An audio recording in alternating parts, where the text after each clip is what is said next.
It's finally time to do some more thorough cleaning of my hamster's cage. As you can see, I've removed a lot of bedding on the right side where the wheel is, and I will be raising the level of the bedding. Recently, I've made a new lid with this little dome for the wheel, so now the wheel can stick out of the cage. Of course, I had to change all the stilts for all of the platforms and also the multi-chamber hideout on the left side. The one on the right side I will keep, and there will be no changes there, and I'm trying to keep things more or less the same.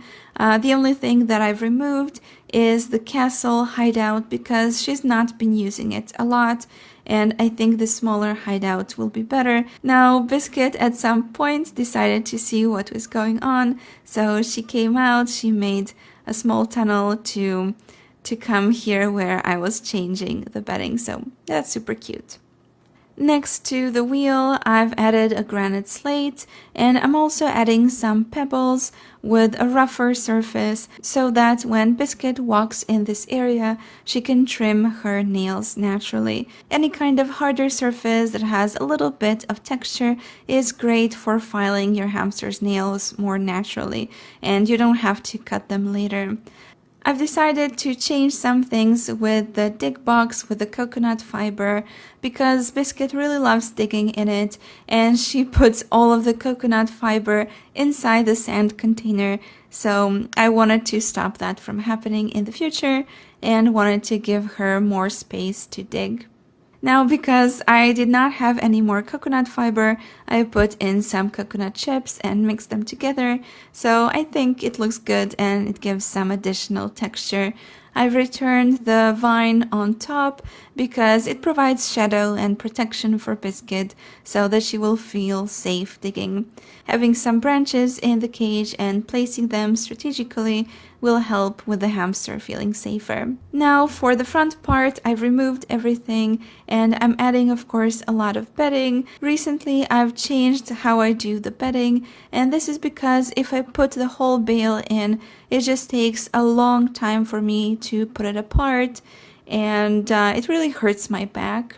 What I've been doing recently is to play a movie or a TV show, something on YouTube, and I just take the bedding apart in a bag or some box so I can put it in later when I'm doing the setup, and it goes much faster, and my back is super grateful.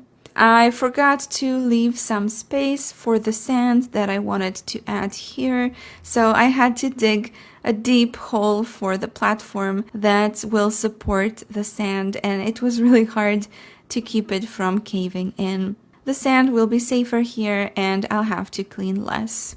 Of course, again, I want to stress that it's important to compress the bedding, especially in my case because I'm not using layers of hay to strengthen the tunnels. It's very important to compress. We don't want them to fall apart. Now I'm doing the left side, taking out the platform and all of the stuff that was in this area. And I'm removing all of the dirty bedding. Biscuit did not be here, but she used to sleep in this area a lot next to the glass. It was really cute watching. But now she doesn't sleep here anymore. She sleeps in the cardboard night angel tunnel that I've made for her. So I can still watch her while she sleeps and takes a nap, and tries to eat in her sleep. Sometimes poop, sometimes bedding, but it's super cute.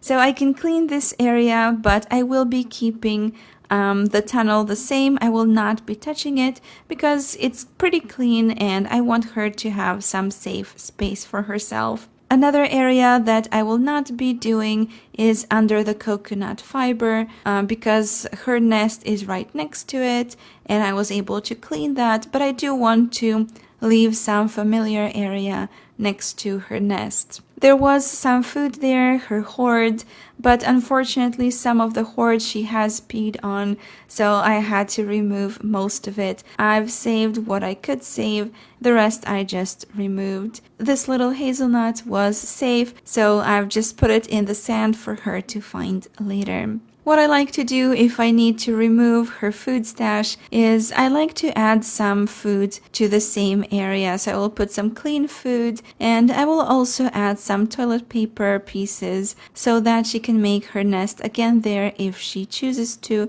or she can just take them to another area. I'm adding back the multi-chamber hideout, and I really love having 2 multi-chamber hideouts, one on each side.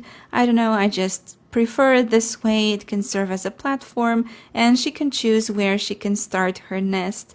This time she has started it on the left side, and she has continued under the other platform, so that's pretty cool. Since the birch chips had been there for a while, I've put in some new ones, so I hope she likes them. I've put back the platform, and I'm adding a lot of bedding again, because it's important. We are raising those levels and it's taking forever. I also really like this cardboard hideout that I've made, so I've put it as the entrance to the cardboard tunnel so that it can look a little bit better.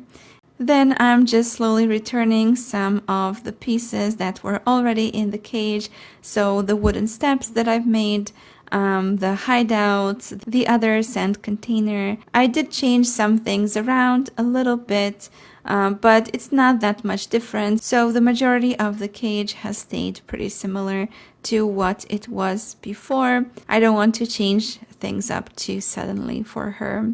Of course, I added in some toys and sprays. I really love the look of sprays. It makes the setup so much prettier, and Biscuit really loves picking the seeds from the sprays. So it keeps her busy, and she's super cute when she does it. My favorite spray, by the way, is sorghum, white sorghum specifically.